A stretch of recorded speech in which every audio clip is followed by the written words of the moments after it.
Hi everyone, and thank you very much for watching or listening. Liam Hartree here today with another episode of Presenting Champions for the Simply Inspired podcast. And I'm really blessed and honored to have a very, very special guest. Today's guest, heavyweight professional boxer Razvan Cojanu, who, as many people will know, has shared a ring with some great names in his career, including F.A. Ajagba, Daniel Dubois, Nathan Gorman, Luis Ortiz, Joseph Parker, and many others. Also had a stellar amateur career as well. I need to mention that gold medals at the Romania National Amateur Boxing Championships, gold medal at the Francophone Championship, bronze at the European Union. This man has been around and boxed some of the very best. So today we'll be hearing about his story. And as always in my interviews, a little bit deeper into the mindset that it takes to become great. So Champ, hopefully I haven't missed anything there. Thank you so much for your time, and it's a real honor to have you on the show today. Hello, everyone. First of all, thank you so much for the invitation in your podcast. Uh, yeah, it's a big and long career as an amateur, after as a professional, and yeah, it's a big one. It's a long one. Absolutely. A long journey, but we have a lot to talk about and a lot to share with people. And I'm actually going to start with the present day because we were talking about this just now about the fact that you're in Luxembourg now, but you were living in California, Las Vegas before. So let's talk a little bit about what you're doing right now in 2023 and some of the projects you're working on, maybe your plans for the next couple of months. And I think people would be interested to know how you're doing because obviously you've been out of the ring a little while. So let's start with the present day, please. Yes, at this moment, we establish ourselves, me and my family, my wife and my two boys, in Luxembourg in Europe. We came here almost 3 years ago. I start coaching, and I'm really enjoying it. Uh, I feel like I've been blessed. I mean, my family is healthy, my kids are growing up, and everyone is happy.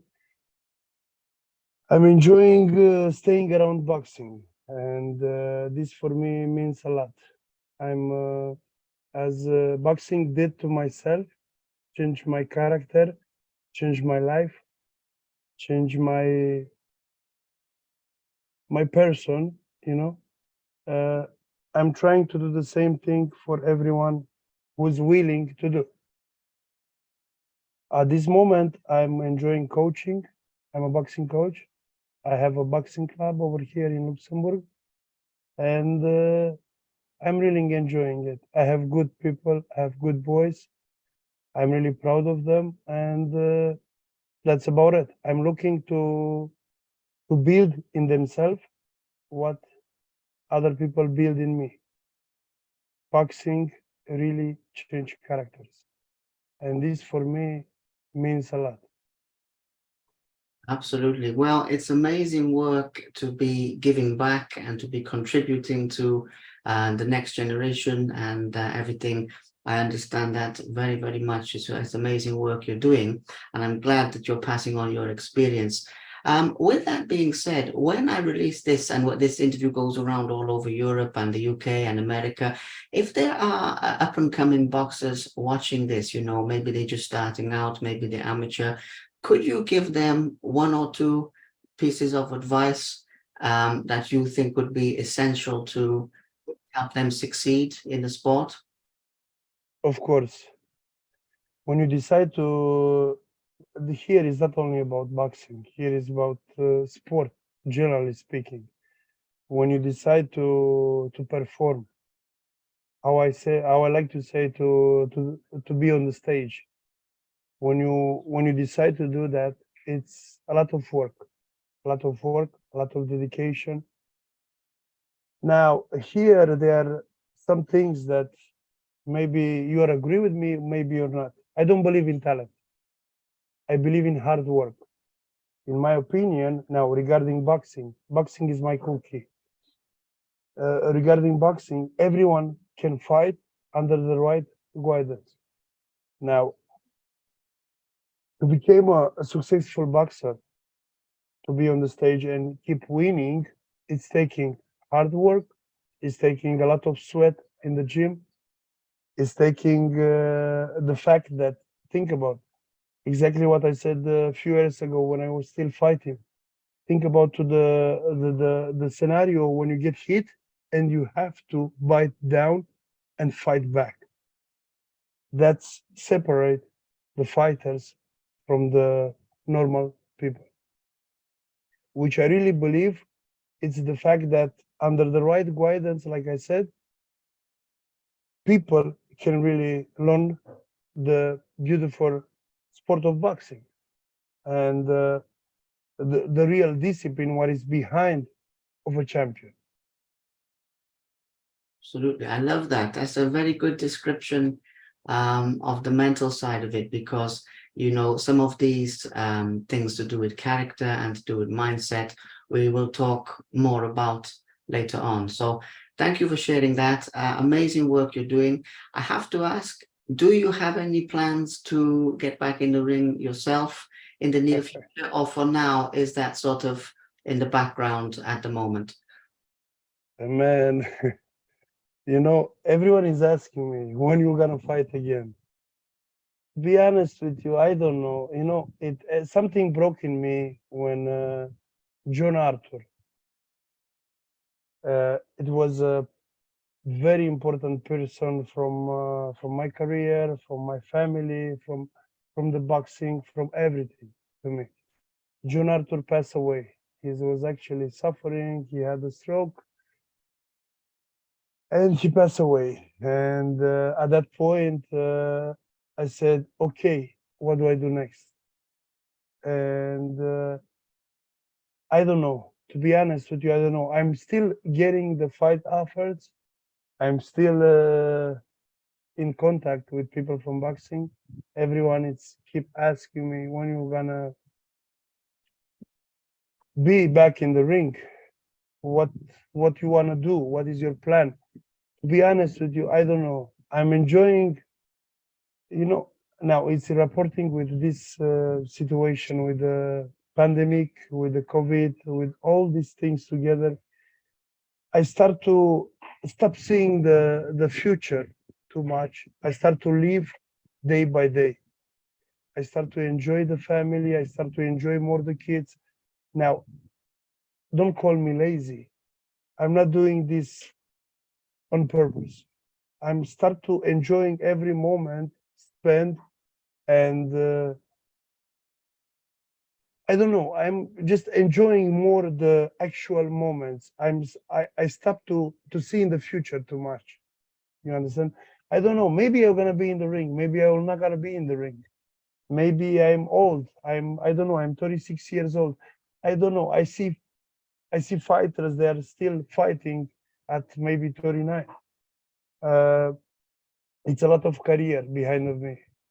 It's a lot of amateur career, a lot of many amateur fights. It's a bunch of professional fights. I've been blessed to share the ring with many fighters, many champions who are still active, and maybe they are some of them they are older than me. I've been blessed to be around many champions as James Toney, Lemon Brewster, Lennox Lewis, etc.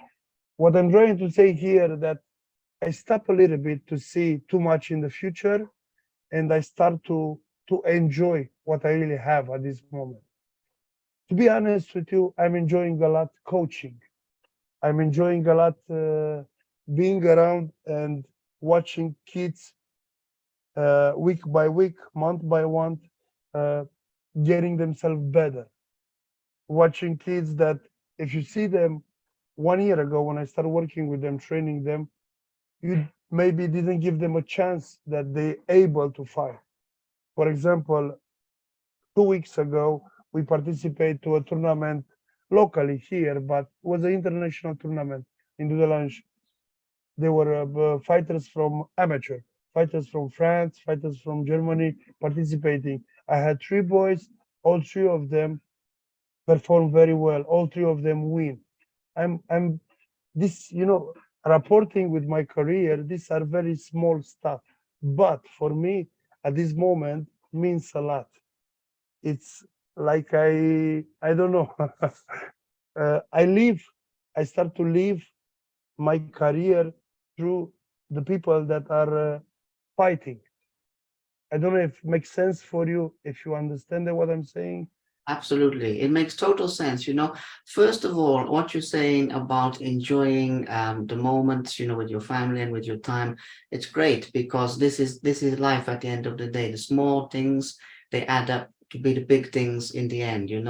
So I'm glad to hear that you're happy, you're healthy, you're blessed, and you're living life on your own terms. You're living life, the right way. So that's great news. And as for coming back into the ring, we will see. We will see. It depends what is right for you.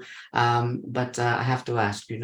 So let's take a look back at some of what you have achieved in your career. Now, obviously, you've had some great fights, and we probably won't be able to talk about them all today. So I was thinking the best way to do this is to get your thoughts on some of your favorite ones. Now, starting with your professional career specifically, it's a big question, so I'm sorry, but can you share what are some of your proudest moments and the reason why those moments are your proudest moments? Maybe it's one, maybe it's more than one, but it would be really good to get your reflections on that, please. It's a lot. Great question. I know, I know. It's a lot. The proudest moment. I can make a small resume with you regarding the moment that I start boxing. I like I said, when I start boxing, people didn't give me too many chances. I've been blessed to have a coach who discovered me. I like to say I was 14. We were six from our school, from our class, actually, six boys. All of us, we were big boys. I can say athletics boys. But to make the actually, this is not a story; it's a history of my life. To make it short to you, people they never give me too many chances, and that was good for me. At at the beginning was bad because of course when someone it doesn't give you any chance, you take it as a negative. After I got used to it and I was actually depending on it. Now, to start, I in all my career, I set up small but not so small goals. Always I had a goal in my life. For example, when I start boxing, my first goal was to be a member in the national team. National team mean the champions to each weight class. And I realized this. Now, when I finish, like I said, with this goal, you cannot realize the emotion that I have, for example, before the national final, etc., etc., etc. I can tell you with you a little bit. You said the best moments of my career. I can say which I have in my head was the first belt when I fought against Emmanuel Pucheta, the Argentinian guy. Was the first belt the WBO Asia Pacific. It was in 2014. It was in China. I remember that night I couldn't sleep well. It was my first belt. Okay, of course, it was an intercontinental belt. It was WBO Asia Pacific. Doesn't matter, but these small belts, the intercontinental one, they put you in the ranking for the actual real belt, the big one. Like that, I became to be in the ranking, and they select me for the fight with Parker, right? The fight we can take the fight with Parker. The fight with Parker was 2 weeks notice, and like I said in the interviews, you have as a fighter you have to be dumb. You have to be however you want to call it to refuse a title shot. I received the Parker fight 2 weeks notice, and as I told you and I mentioned early before, the name John Arthur, Pop. We used to call him Pop. We were few guys at the gym, me including James Tony, who used to call him Pop. Actually, he was John Arthur was for us like a father. He was always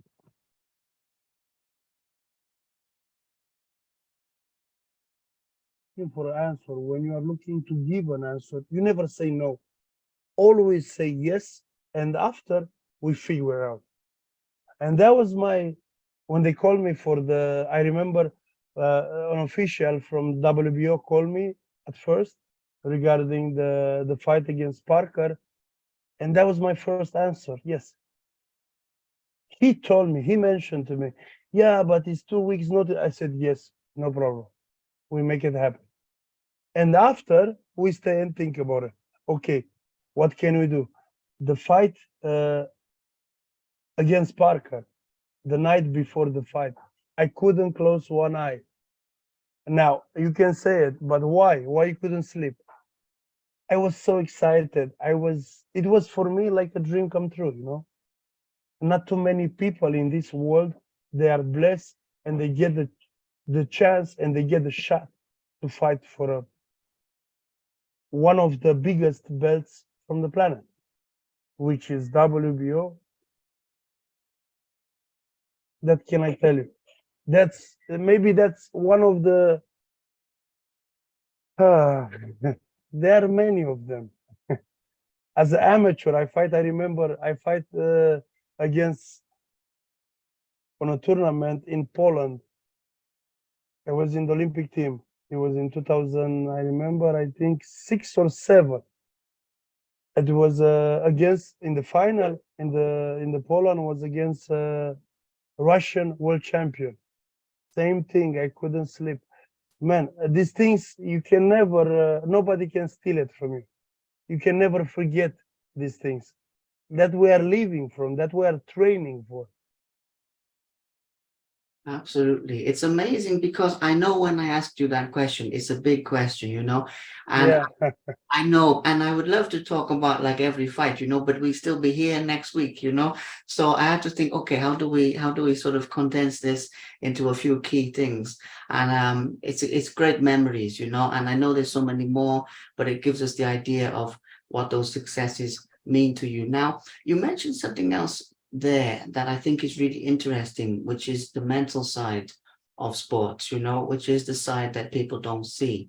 And you've mentioned not being able to sleep from excitement and everything. So when it was in like on the build up to a big fight, maybe in the fight week or maybe near before, I'd be curious to know what was going on in your mind because a lot of people talk about like visualization and self-affirmations, and they talk about these things that can give a mental edge as well as the physical training. So, what are your thoughts on that personally and the methods you used in your mind on the build up to a fight? you know, always the mind can play tricks on you. I can say in my case, I always, it was always the most important thing, the camp before that particular fight. For example, it was a championship fight.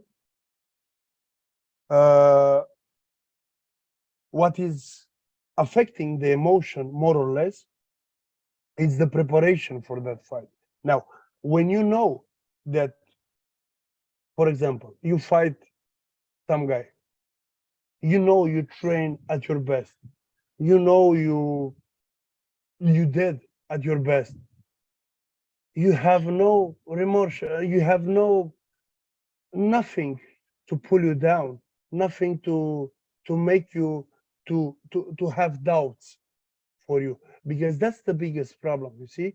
When you don't have a, let's take my case with Parker. It was, you cannot have a preparation for a championship fight. A championship fight means 12 rounds with a 2 weeks notice. You know, everyone knows that before that particular fight against Parker, me, I was in the camp with him. And People think that you were in the camp with him, that means you are at the same level, which is wrong. No, no, I'm not. Of course, I was the main sparring partner.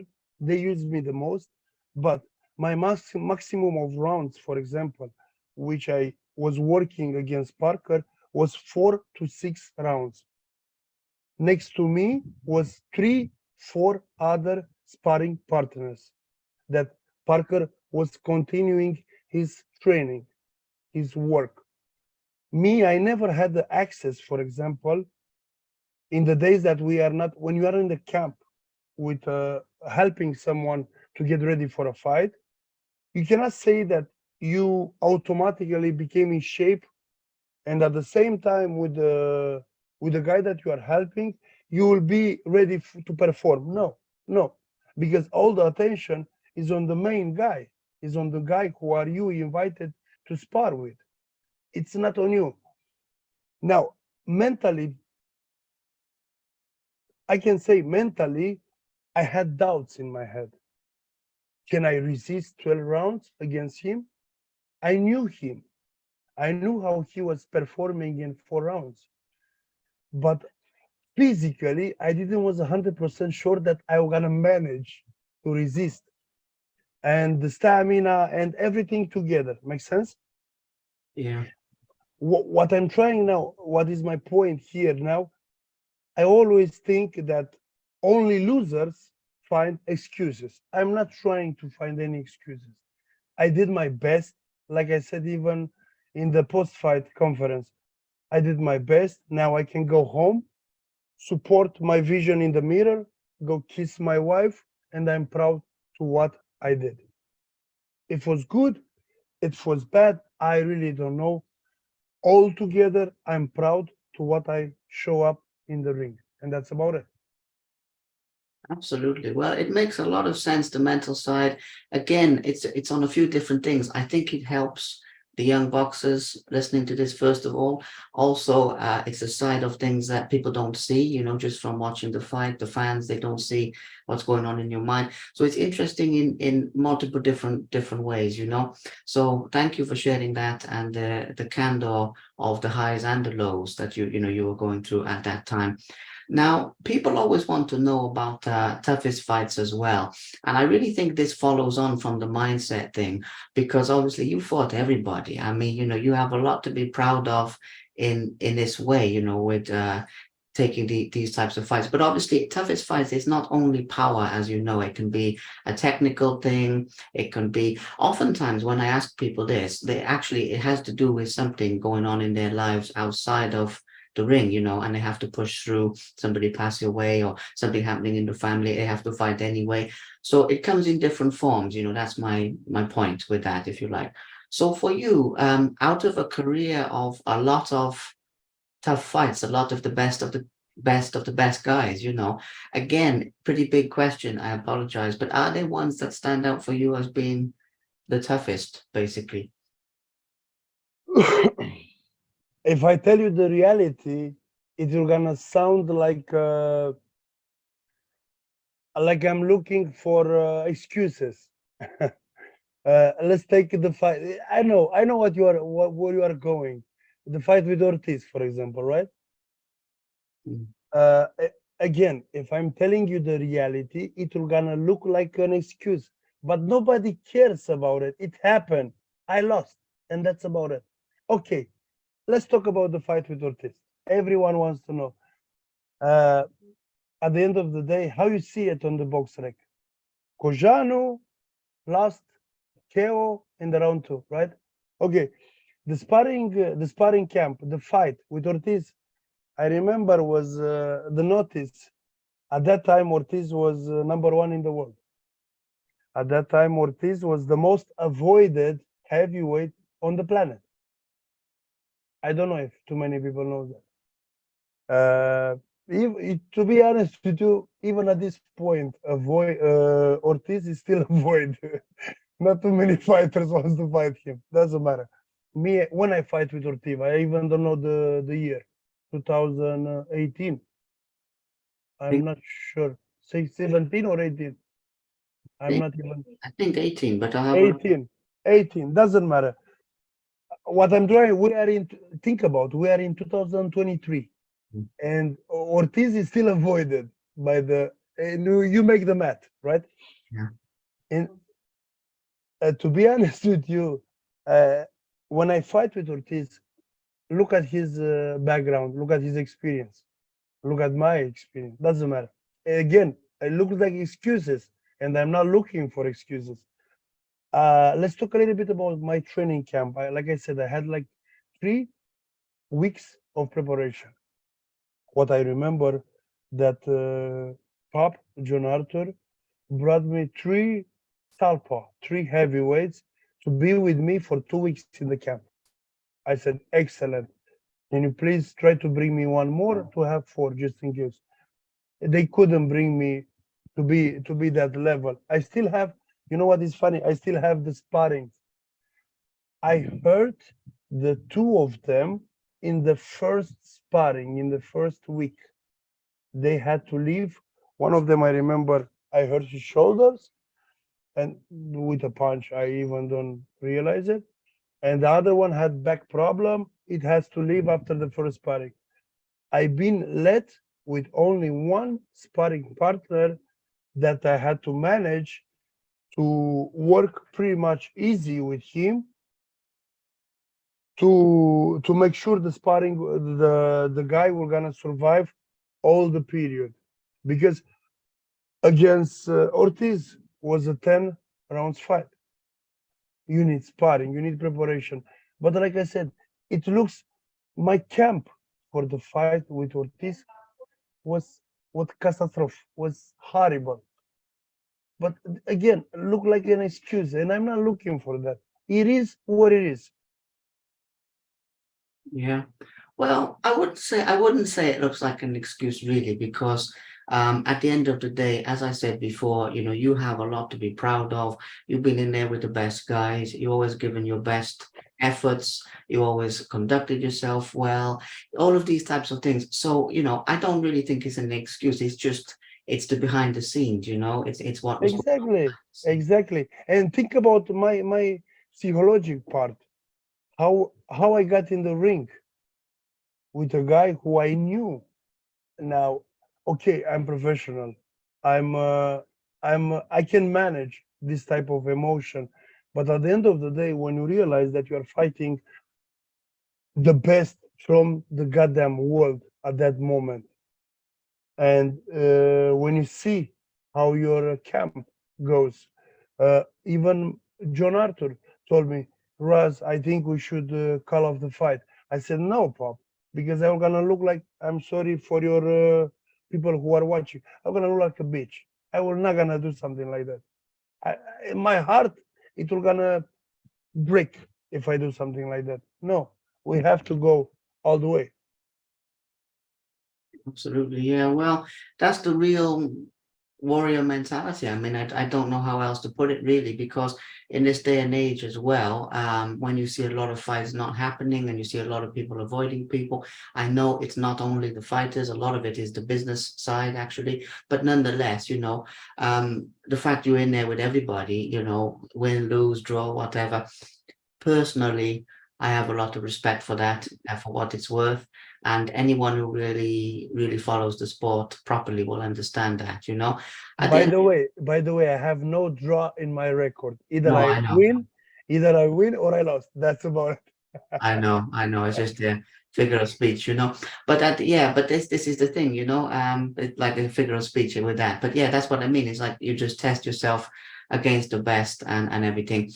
On a different note to these type of things, because it's good that we're setting the record straight with some of these fights and everything, but you have also been around the world, and I think one of the things that's really cool for young fighters, as well as the money and the success they can have and being the best that they can be, the best version of themselves they can be, like you said at the beginning.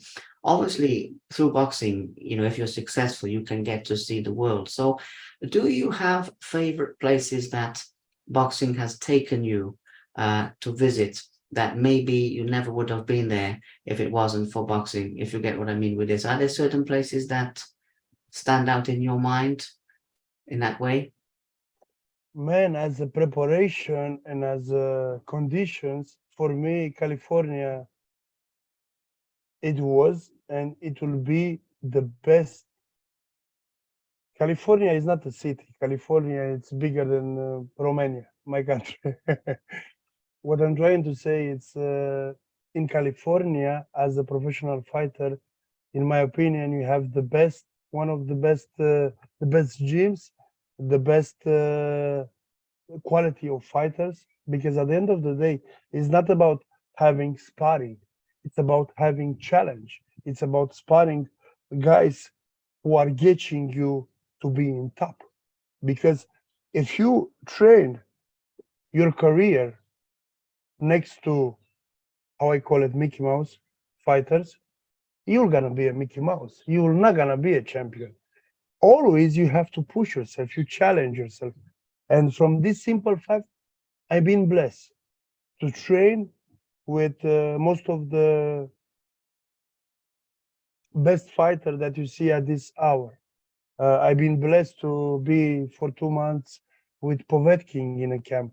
I've been blessed to be next to Vladimir Klitschko. I've been blessed to spars with so many camps with Charles Martin. I've been blessed to, etc. You understand my point? California, for me, it's been one of the greatest place for boxing as a professional, as a heavyweight. I remember we used to go to Carson City. Uh, I don't remember his exact name. Was he passed away a few years ago? Michael was having the best heavyweight of the something like that, best heavyweight of the nation. They had like 8 to 10 heavyweights, all of them undefeated. This was amazing. The best condition that you can find. At in Hollywood at Wildcard, we had they didn't have too many heavyweights for sparring, but there were some particular gyms where they had amazing people to work with, to spar with. Because like I said, at the end of the day, the most important thing in boxing, it's with who you train, with who you spar, with who you keep it up against, with who you kick his butt. Makes sense? That's the best thing to help you to progress yourself. Absolutely. It makes a lot of sense because it's true for boxing, but it's true for life as well. The people you have around you, they control in many ways who you become and the way you live. I mean, they say that we become like the five people we spend the most time with, so success, it breeds more success. It makes total sense. So with the training aspect of things, I know for you it's like it's an ordinary thing because it's what you're doing every day. But what were your favorite parts of the actual training? Was it the sparring? Was it like the road work side of things? Or did you have like favorite parts? Did you enjoy all of it? What was your thought process on your training regime at your peak? Man, I'm starting to laughing because I'm keep telling to the guys that I train right now. I'm keep explaining them. I know how well they understand what I'm trying to tell them, but I will gonna tell it to you. That was the reason why I started starting to smiling when you mentioned regarding this. I used to love the fight week when the training was very low intensity and everything was like how can I tell you? Everything was like we used to call it. My coach used to call it like just for boxing appetite. The rest was horrible, intense work. And I'm talking about waking up at 5 in the morning, going to run, coming home, having a little bit breakfast, laying down for 2 hours, then 30 the training, coming back home, having lunch, 2 3 hours, 4 hours rest, 5:30 back in the gym, and that was my day. As a member of the Olympic team, after as a professional, it's not easy, man. The best trainings was in the last week before the fight. As a professional, was under 1 hour, 45 minutes low intensity, just technical work, repeating on the stuff, uh, repeating scenarios, what you have to do in the fight with the coach, a lot of talking. Uh, it was a beautiful training, but the other rest was intense, intense work. Absolutely, yeah, it makes sense. I thought it might be, because that is something that some people say, like the Muhammad Ali thing of I hated every minute of training, but I said live the rest of my life as a champion, or whatever. I understand where you're coming from, because it's Exactly. brutal, and I know I've been in camp with people, and it's brutal. So massive respect to you on that. As we move into the last few topics with this, because we've talked about some good things. I know that you were saying that at the beginning that maybe you'll come back to fight, maybe you won't, whatever. That's up to you. But when it comes to how you feel that you are remembered as a fighter for all of your achievements. Personally, I think you have a lot to be proud of. You've said, oh, it sounds like I'm making excuses for this and that, but obviously you're not. You're just telling us what went on behind the scenes, so I respect that. But when it comes to like how you think you will be remembered or how you want to be remembered as a fighter, what do you think that will be for you? Now, I don't know if I'm gonna be remembered as a fighter.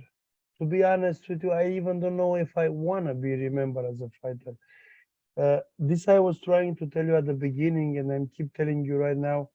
I'm enjoying being a coach. Mm. You know, I more believe that being a coach, you make such a big impact to someone's life that at the end of the day, do you think I start to do boxing and I start to perform only for the fact to be remembered? No, I don't Okay, think so. if we stay in judge like that, I'm still the first Romanian heavyweight who fought for a real belt, for a WBO belt. But this matter? No, it doesn't matter. At the end of the day, it's matter what you are doing in the actual day, in the at this moment. And what I'm doing at this moment? I'm trying to change people's life. I'm trying to create what other people create, make for me, what other people build the same way as other people make the impact on my life. I'm trying to create at this moment. I'm trying to make a difference. Absolutely. Yeah, I understand it. I really do because they say, there's that old saying, isn't there? What we do for ourselves dies with us, but what we do for others lives on forever, or something like that. In other words, you're making a difference to the lives of these kids.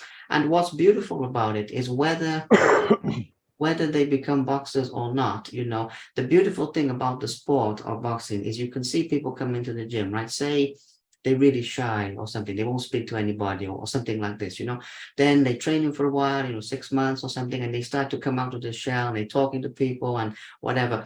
Personally, when I've been around boxing gyms, that type of thing is just as much of a success as, if someone wins like a amateur fight, or something, or I've seen people, overcoming like addictions, overcoming mental health problems, overcoming, like, say they got too much weight and they hate the way they look, they're losing the weight. I mean, boxing, I'm sorry. like you said at the beginning, how it can mold people's character, that's the beautiful thing. So I totally get where It's you're coming from, absolutely. exactly this I'm enjoying at this moment. Yeah, it makes Seeing, sense. seeing people and watching them developing, changing themselves. You know, my mom used to say the toughest, and the complicated thing to grow, to make it better, is the human, is the human meat, is the most complicated thing ever. And I love this. Every student that I have at this moment represent for me a challenge with myself. And I'm trying not only to see, okay, you are coming to me, you have this, that mistakes. No, at first, which is the most important, I point the good things, what you have them. And little by little, I start to unveil and I'm start to reveal the problem as well too, to try to fix them. But the first thing, when someone is coming to me, I'm pointing the good things about that particular person. Absolutely. I love that. I love the philosophy, it's an amazing thing. Well, keep up the good work with that, because it does make a difference. And these young people, they need the discipline, they need the good role models and things. There's not enough of that in the world today as well. So it is really good work. So the last couple of things to talk about, as I don't want to take up too much of your day. So the last couple of things. When it came to your careers, one more question about that is obviously you have the respect of a lot of people. And I know before you say anything, I know you're enjoying your life now, but I want to ask you this just again for the young people. This is the reason, okay, just to get your advice on this. Is obviously you got the respect of a lot of people in boxing, for the way you fought and for who you fought and everything. And there are people who criticize and put the down on it. What would you say your advice for the young ones would be to people's judgments, good judgments, bad judgments, criticisms, anything when they're in the ring, when they're in life? Because you've been up there, you've been in the public eye, and you've got a lot of respect, but there's always critics as well, and there's two sides to it. So Of it's not so course. much with your career, but just as advice for people, what would you say about that topic? Actually, you bring up an amazing point. Like I said in one interview, it's easy to talk regarding boxing. It's very easy. uh, critics are good. I love critics. There are a bunch of people who, like I said, from the beginning of my amateur career, they didn't give me a chance. And with this occasion, I want to really thank them. You know, these things and this bad vibe always motivate me to prove myself that I'm better than that. It always been for me a good impulse. Makes sense? And here I'm talking not about worldwide media. I'm talking about media even from my country. Not always it's been so nice to me, but doesn't matter. What I'm always saying that being a critic, it's easy. Everyone can talk about boxing. This is the beauty and the most important thing, that everyone can talk about boxing, but at the end of the day, who you see on that square fighting, they are very little people. But at the same time, there are a bunch of people around the ring who are talking regarding boxing. I'm advising everyone to one time, two times in their life, step in the ring, to put boxing gloves in the hand. Okay, now you can tell me, yeah, but that was your job to be a fighter, and my job is to be a critic. I don't think so. It's like that. You know, all my life, all my career, critics for me, it's, you know, again, I'm coming back to something that Pops John Arthur used to tell me, son, bad publicity, it's good publicity. Always. It's nothing good, nothing bad. No, as long as you are in their mouth, that means you represent something. When you're not gonna be in someone's mouth, that means you mean nothing anymore. I don't know what you want me to tell you, honestly. What do you think about boxing? Did you ever put the gloves in the hands? Did you ever had a little bit sparring? I don't know. I'm asking you. Me? Yes, yeah. Yes, Actually, sir. I have. Yeah. And what do you think? How is boxing about? Well, I thought it, I mean, obviously, I'm not at any level or anything to really have an opinion, but I thought it was fun. It taught me a lot about myself, like what Okay. I was saying at the beginning, and what you're capable of. And that's the biggest thing I took away from it. It teaches But you discipline, humble. just give me 1 second. Yeah, Tell me, you got hit, right? Of yeah, course. yeah. How it feel? Um, Well, obviously, some of the hits, like you get hit and you just get stunned and you don't really feel it, but you feel like the jolt. Obviously, sometimes it hurts, but for me, it was just like, what are my limits? Can I push through this? To And test, to yeah, exactly to test yourself, right? right. Yeah, And to get hit and to push forward. Makes yeah, sense? That's absolutely. the well, that's the beauty of the boxing. You get hit. How they say in boxing, he's hitting punches, but he's keep going forward. Yeah, That absolutely. I'm trying to tell you. No, you know what? Critics are gonna always be, and I think it's a job to be a critic. It's a job. I have nothing against people who don't like me. No, nothing. It's their job, and that's about it. Life goes on. Absolutely. But well, I've always followed the philosophy. There's that saying of it's not the critic who counts. There's the whole. I don't know if you ever heard that. Not the critic who counts. So there's the like a poem or something. But the point is, I agree with that. The people who are actually in there giving it their best shot. That's the people who counts. That's what I think of it. Absolutely. So the very last thing, because I have to wrap this up soon. I'm sure you do as well. So last question is, you've given a shout out to, well, two pops, as you call them, two people who helped you in your career. Before we wrap this up, is there anyone else you would like to mention, who helped you and contributed to your career? Because you've said about, you're giving back to the young people, in the way that people gave to you. So with those people who helped you, have we mentioned all of them? Or are there anyone missing that you'd like to mention and like to say thank you to on here? Man, there are a lot of people important to my career. It's been a lot of people important to my career. Uh, I don't know what can I tell you. Boxing, it's a small family, but either if you want or you don't want, you're gonna be around each other. What this mean? What this mean? It's that the fact that people from boxing, if you decide to stay in boxing, you're gonna always keep coming around together. Now there are a lot of people to be thankful. I mean, there, man. You know what?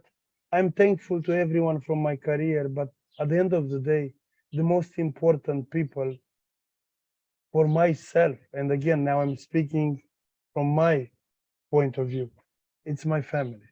It's the people who we share the roof with. And here I'm talking about my wife, which she been the best the best support. She been the best friend.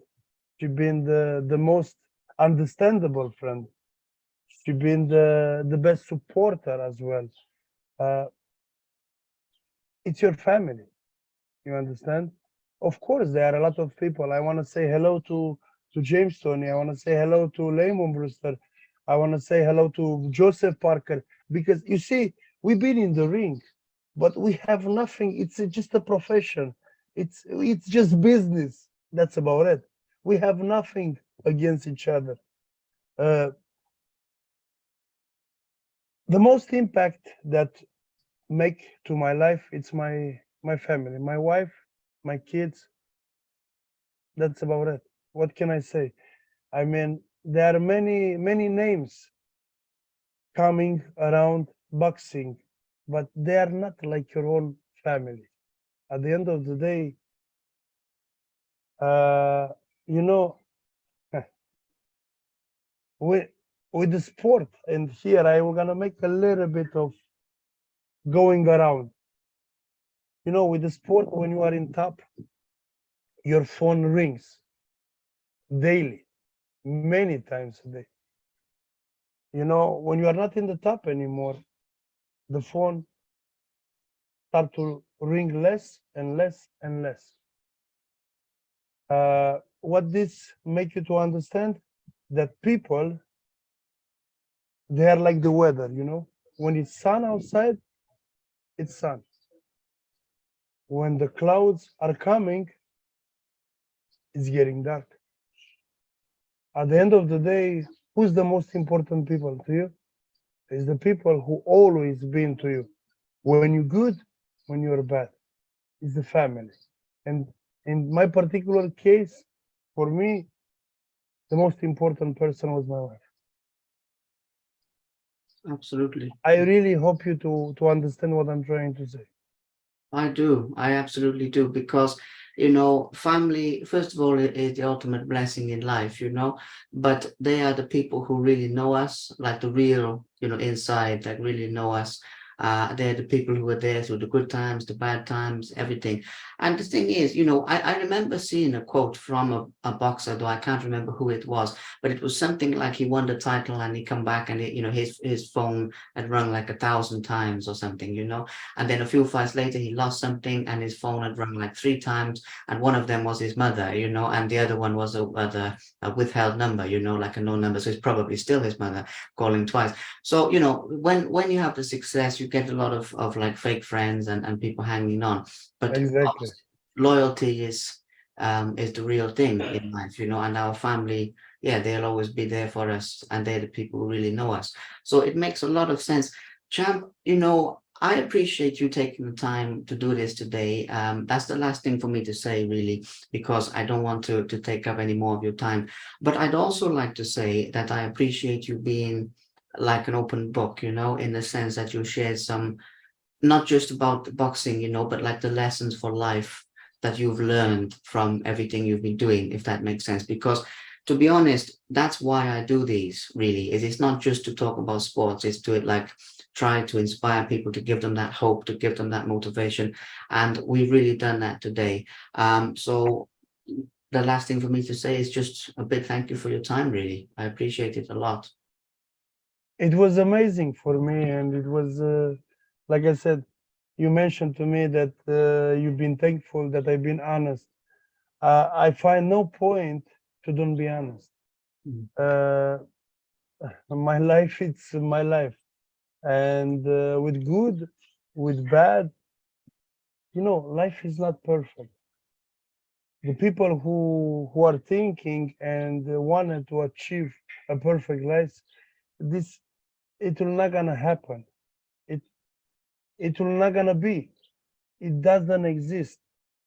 The most important thing is to stay united and to respect one word, which I think for me and in my case is the most important. This word, it's family. And always family, it will gonna be the most important thing in this world. Absolutely, 100%. Well, thank you again so much. I hope that you enjoy the rest of your day. And when I put this interview on my social media, I will tag you or something. I'd be very grateful if you could share it as well, if that's all Of right. course. Thank you. But for now, I would just like to say, you know, the best wishes to you, the best wishes to your family as well. I hope you all stay happy, healthy, and blessed. And thank you again for your time. Enjoy the rest of your day. Of course, same here. I want to wish you all the best, and we're gonna keep in touch. For sure, I'm gonna share everything what you're gonna tell me, and it's about me, myself, and I'm proud of it. Thank you so much, and have a great day.